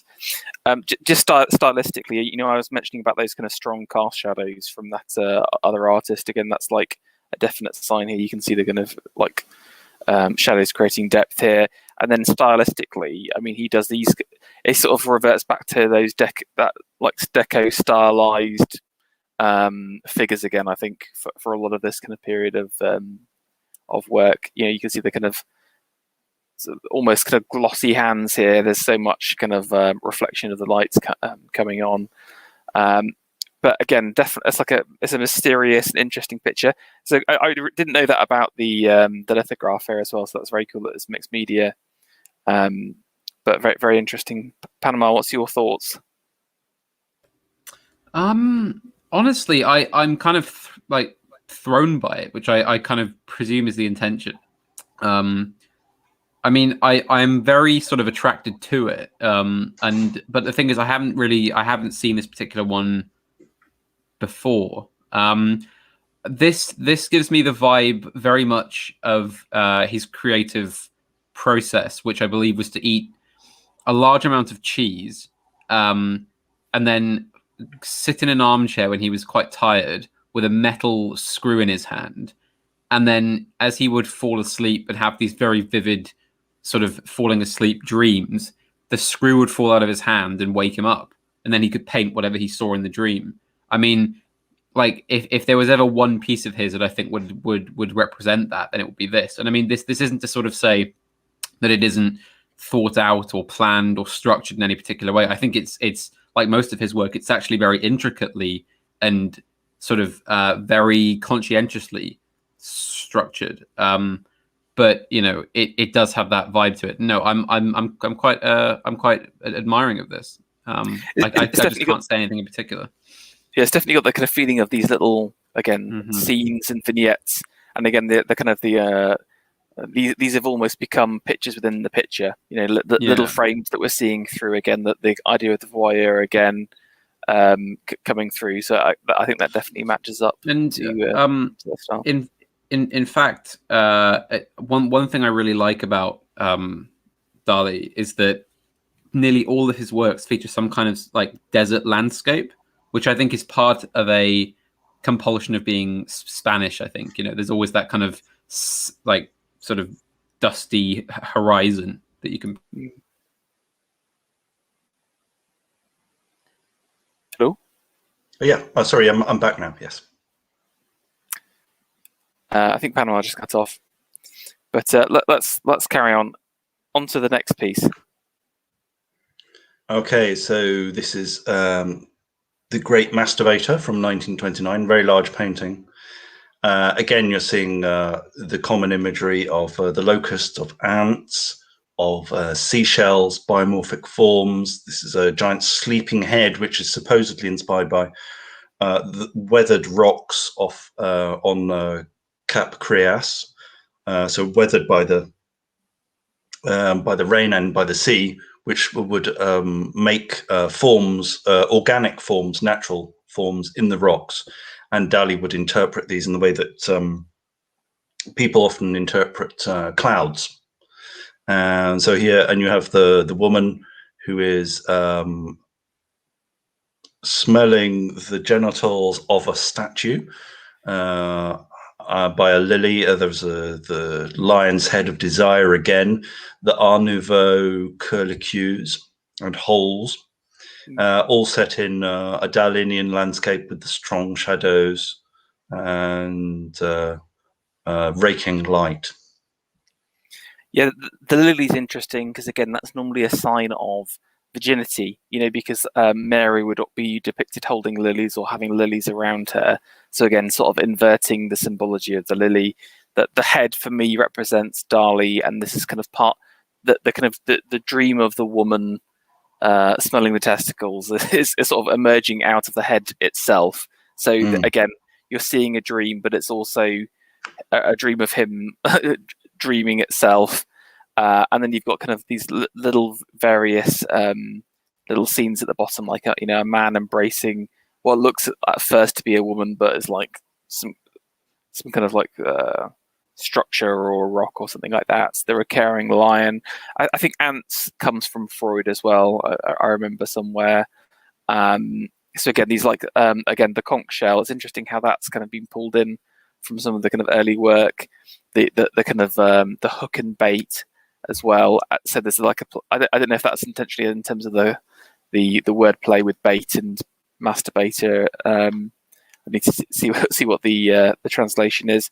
And is this a little stilt here as well? Because obviously stilts play an important part later. Oh yeah, the crutch. The crutch was a symbol of artificiality. It was also related to Dali's fear of impotence. He was a notorious. He was obsessed with sex, but he was also very averse to kind of doing stuff. So he was notorious as someone who masturbated rather than engaged in sexual activity, which you can hear about from numerous quotes from people. So in documentaries and so forth. There's a very good documentary on YouTube, I think in 1 or 2 parts by Brian Sewell. And Brian Sewell met Salvador Dali in the 1960s. And he talks a little bit about Salvador Dali's predilections. Just in terms of another thing that he takes into his work and the kind of distortion of reality and almost like the kind of trick art. You can, in my mind, like the legs of the grasshopper almost becomes like his moustache. And again, that's another feature of some of his work is trying to fool the eye. Constantly with the shapes, but and then just in terms of the colors, you've obviously got the kind of the yellowness of the head and the landscape contrasted with the deep blue. But then again, he puts in these little shots of reds and green in another contrasting set. You can see kind of like the cuts on the knees and like the tongue of the lion as well, sort of drawing you across to those pictures, and again the lips of the woman as a kind of a sexual sign as well. So yeah, so Radlib is mentioning candolism, which is basically the technical term for cuckery. Okay. Well, yes. I mean, from what I understand, it's more to do with showing off your particularly attractive partner to other people for kicks, essentially, as opposed to like cuckery. I think it overlaps. Yeah, I drawn from the legend of King Candulus. I think that is quite a strong theme in this painting, and like I think maybe this has been covered, but just how the kind of head, neck, and shoulders of a pretty woman are just like descending into this amorphous blob that just seems to consume everything, you know. It, I think that speaks, you know, quite a large way on what the painting is about. And obviously, one thing that we've seen a lot of throughout these paintings is the phallic imagery, as has been mentioned, you know. Yeah. So you know, and that. Sorry, so I should also mention, we should mention Antonio Gaudi. Gaudi was a Catalan, building this Sagrada Familia cathedral in Barcelona at this time. Salvador Dali was a big fan of Gaudi, and he was very interested in the sort of the biomorphic Baroque imagery and the forms, and these come into his painting as well. So there's that link as well. Just talking about the kind of the body shape of this, I do think this little object here is like meant to be the phallus. You've got, again, if that's his head turned sideways, then I think it could be. And you've got things like the veins on there, and the veins on the face are another little detail as well. But I think this is or cracks. They seem to be cracks actually, as if it's like a sculpture that's cracked. No, I mean on the face of the woman. Okay. Yes. Yeah, that's interesting. Again, like the broken visage. For me, this is a much superior work to the previous one. There's like the full connection. It's that like it's a piece which works together as opposed to having these little individual scenes. And yeah, very mysterious and maddening to look at. Should we move on to the next one? Mm-hmm. All right. So, Panama, what do you want to say about this? Well, I mean, like this is the sort of quintessential Dali, isn't it? This is the one, you know. This is what he's known for. I mean, it kind of like, in a sense, I think this painting was my sort of introduction to art as a kid, beyond sort of just thinking that, you know, look at all these pretty pictures, you know. This was sort of like, you know, pushing the mind, I think, as to where this can go. That being said, you know, personally, this painting is sort of, despite all the literature on it, you know, and the amount of things you can talk about, and you know, as I mentioned the cheese dreams earlier, which I believe he is on record as saying that this was his most sort of cheese inspired painting. Yes, that's correct. Yes. Yeah. He dreamed of camembert. Yeah. I mean, honestly, my thoughts on this are so kind of scattered and incomprehensible, even to me. You know, that I think that it would be best to start with you, Mr. Adams, because, you know, I don't have anything really coherent to say. Well, he did an interview about this. He said that he was living in Paris with Gala, and Gala had gone out for the evening to some sort of event, and that he was dreaming. He had a delirious dream about cheese, about camembert cheese, which was on the point of ripeness, and that when he woke up, he had kind of imagined that that a clock had melted, and that this was where this came from. Of course, the landscape is a pure Portuguese landscape, but this is obviously painted in Paris, so who's living in Paris at that time? This is 1931 by the persistence of memory. Yes, it's interesting. Again, the ideas of memory and time being connected together. The fact he's painting in Paris, so this landscape itself is it's a memory.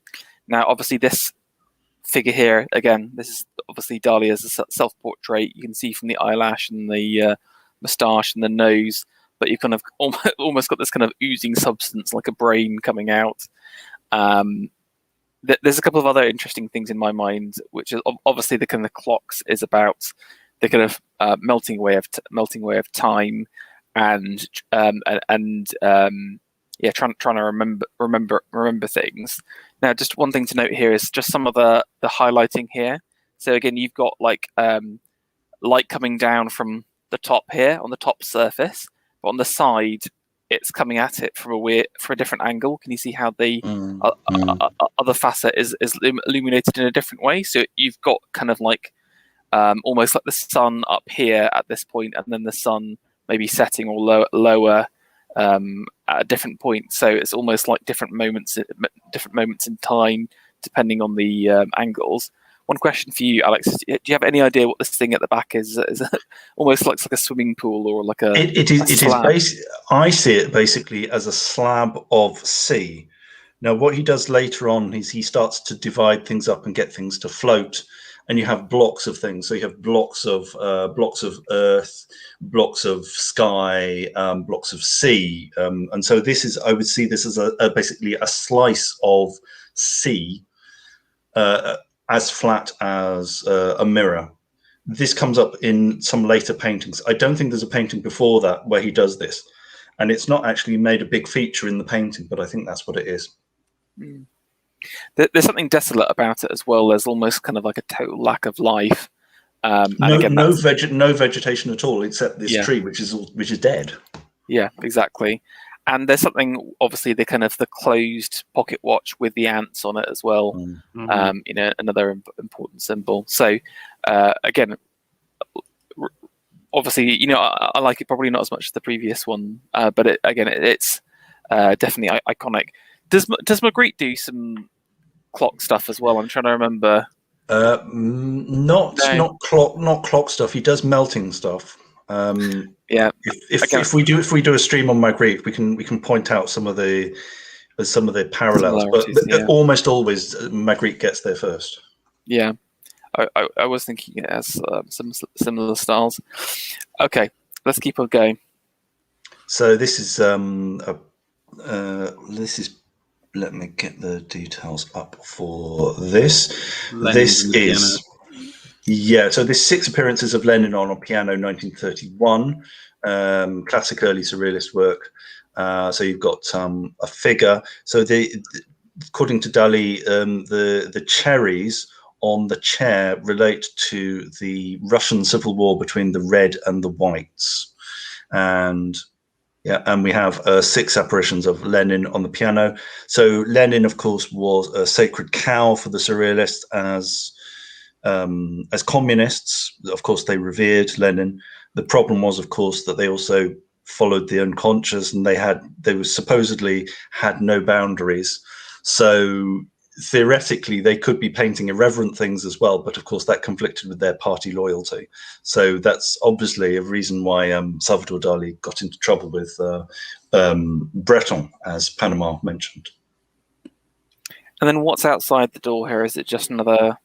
It's a crazy sort of hyper-colored rock formation. So you see these quite often in the paintings of 1931, 32, 33. Yeah, I mean, what jumps out to me is he's immediately messing with perspective here. Again, you've got the room, which looks relatively nice and normal. You can see that the lines across here. The piano is a bit elongated, but then the chair is again very flat. It's tipped forward, isn't it, to show the seat?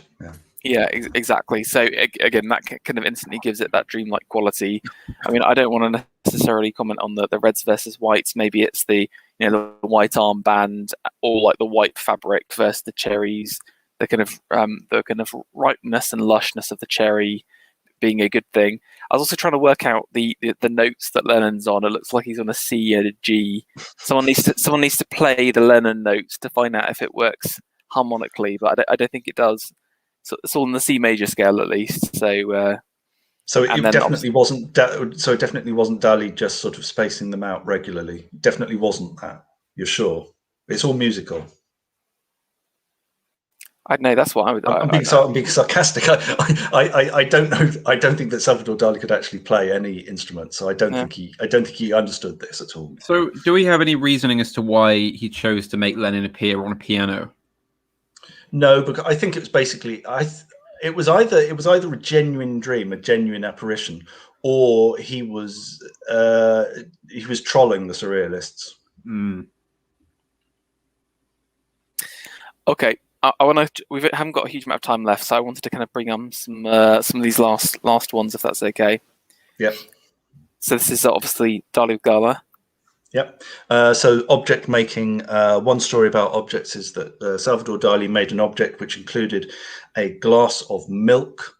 Louis Aragon, the French communist, who was also a surrealist, got into a big argument because he said that glasses of milk should be for the feeding of the children of the proletariat rather than sculpture. And this, of course, caused a great furore because Salvador Dali, of course, wanted his right to intellectual freedom and artistic freedom, whereas Aragon was, of course, pursuing the party line. And they were both correct in their own ways. And this shows how there was an inherent contradiction in surrealism and communism. All I see is virgin communist proletariat milk user versus Chad artist milk admirer Salvador Dalí. Something Anyway, like that. Milk. Yeah. Oh. Is this literally like a false hand? Is that the idea? Yeah, or? so this is one of the false hands there. So he was making lots of objects with found objects, so sort of with shoes, with string, with glasses. Lobster telephone comes a bit later. I haven't included that. Oh, yes, it actually is in the later one if we get to it. And this another is object. Work. Yeah. Yeah, and so this is Gala wearing a famous Schiaparelli shoe hat, which was actually inspired by Salvador Dali. He gave the idea to Elsa Schiaparelli, the Italian fashion designer.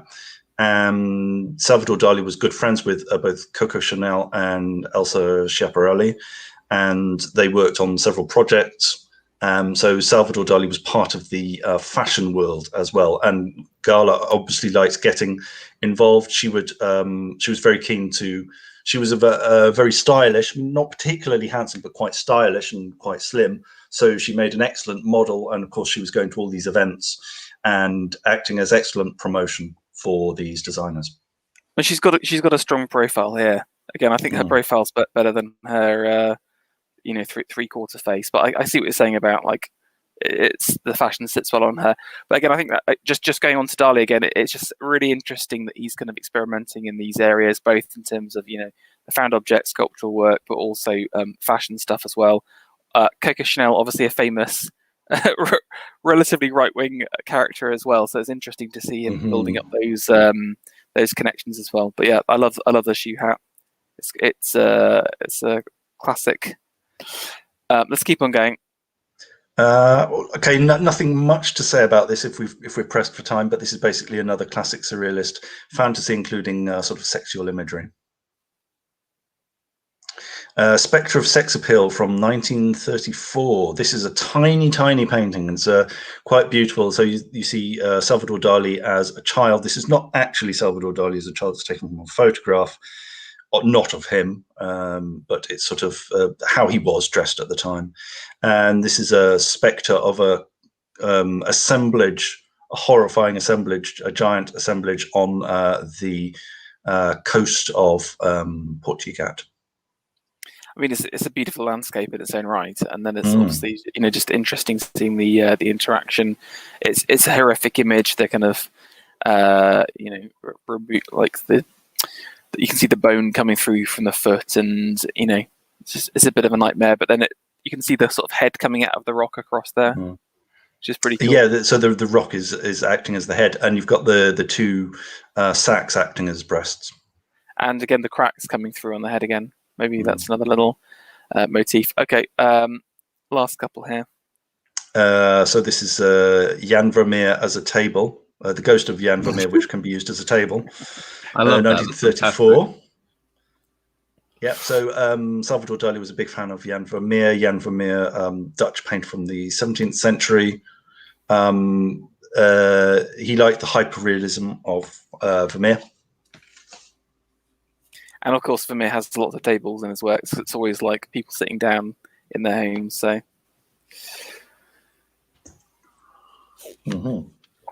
Okay, so here we have an etching.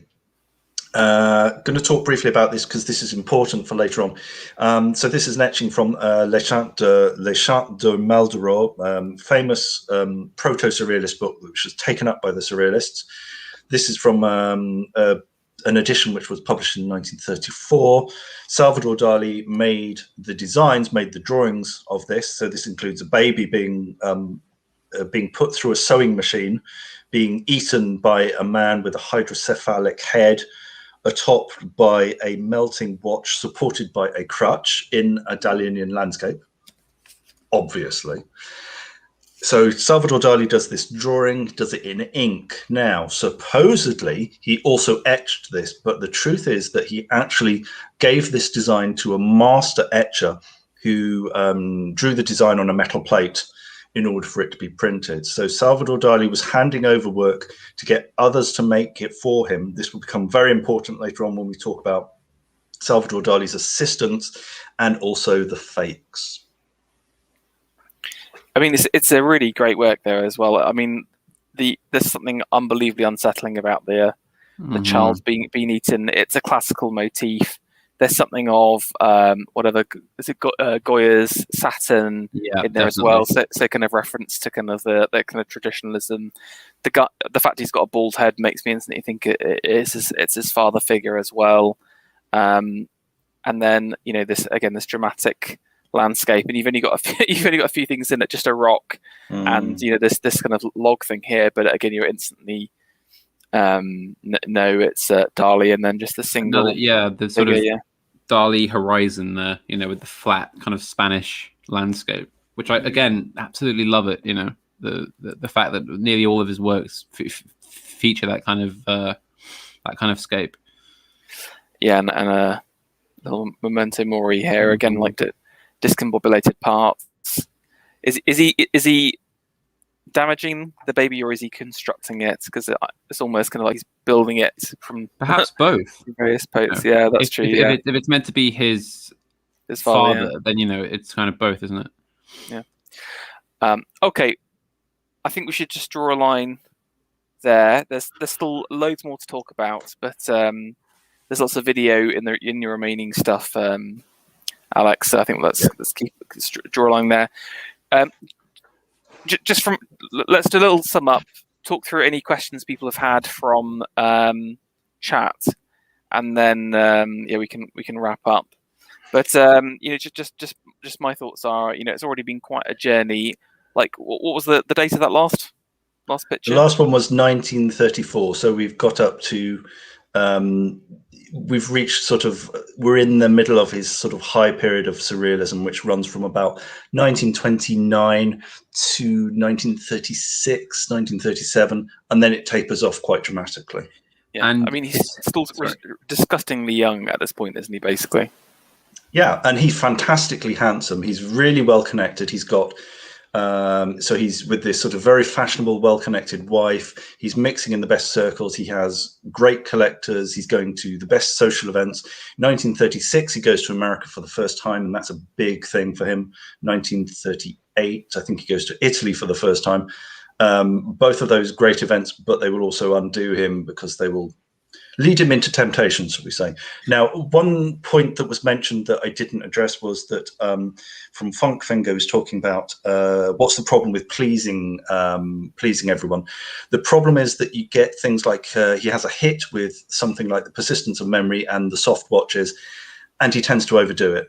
It becomes something that a crutch, if you will, that he relies upon, that he goes too often to these familiar motifs. Now, there's obviously a question of obsession, but there is also this thing of being too much of a crowd pleaser and doing stuff because it's expected of you, especially in the last decades of his life. It becomes a real weakness, and that he, for all his innovation, he does tend to rely on pleasing or impressing people, and also using familiar motifs. So I think that's one of his downfalls. Are you saying that they became a bit of a crutch to him?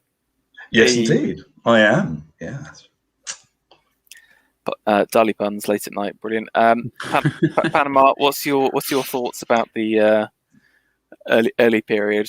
I'm rather a sort of fan of it, just because it seems, again, I think one of the most important things about him is that he seems so, this is going to sound cliche, but so sort of from the heart, in the sense that I don't think he was like posing as anything or trying to be a part of a particular movement. You know, he was just sort of, he was expressing himself through art in a genuinely original and interesting way. And you can't say that for many of even the best artists, you know. And I think that's what's most important, regardless of the style, regardless of whatever he was actually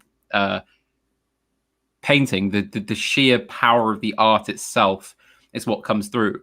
And I'll also mention that we finished here at 1934. We're coming up now to a period, as Alexander mentioned, where, so obviously within a few years, the Civil War will be on, and he will kind of flee Spain to America. And what I love about this, and I don't want to go into it too much because we'll do it on the next stream, but he basically is about to leave, and all the kind of, for example, Lorca comes to him, and all these kind of great Spanish leftists come to him, and they say, you know, what in the hell are you doing? And he goes, I'm going to America to make money. Bye. I'm completely done with Spain. And, you know, obviously this causes an enormous rift. There's a mock execution that's held for him by a bunch of leftist artists. And, you know, it's where he begins to cultivate this kind of outsider status among even the kind of avant-garde establishment of his time. Yeah, you know. I think we should also mention that it's 1933 or 1934. He was officially expelled from the Surrealist movement because of this clash with Breton about Dali disrespecting Lenin, basically. And there was personality conflicts as well. And André Breton thought he was too materialistic, and he gave him the anagram Avida Dollars, which is very accurate. Yeah. And I mean, it's around this. I mean, the other thing about Dali that we didn't really touch upon too much, but that we will go into, is that he never really gave up on kind of Spanish traditionalism. Like he kind of was always this on a very deep level, this kind of old school, very Catholic, very monarchist Spaniard who saw Spain as something to be protected, as opposed to sort of just a playground for leftists to run around in. This may have been to do with his upbringing, or it may have simply been, a way of kind of marking himself out against the other artists of his time. But it was a genuinely held thing. And obviously, again, I don't want to spoil too much, but he will go on to be friends with Franco, and he will meet Franco for tea quite often. And he will go on to be made an aristocrat. He will go on to be given a title, the Marquis de Pubol, I believe. Yeah. So that's what's coming up. This so you might say that Dali is pretty based, for an artist, and I think one of the things that is important for people in this area of thought, shall we say, to understand, is that hang on one moment. Yeah, so let's go on to questions from the chat. Now, I've trawled through. There's not a huge number. One that Radlib had was Magritte. Was he on the same level as Dali? And I think that's difficult to discuss, because is that in terms of popularity or artistic level? But Alex, do you want to comment on that question? I would say that Magritte is a much more detached, cool, philosophical artist, whereas Dali is more sort of impetuous and emotional. I would also say that Salvador Dali is something of a magpie when it comes to adopting ideas and motifs. So I would place Magritte slightly higher, but that doesn't necessarily mean that the resultant art is better. Also, your own temperament is going to decide. It's going to settle on one artist or the other, or probably more likely you're going to like certain pictures by one artist and certain pictures by the other artist, because they've got different qualities. So I would recommend both.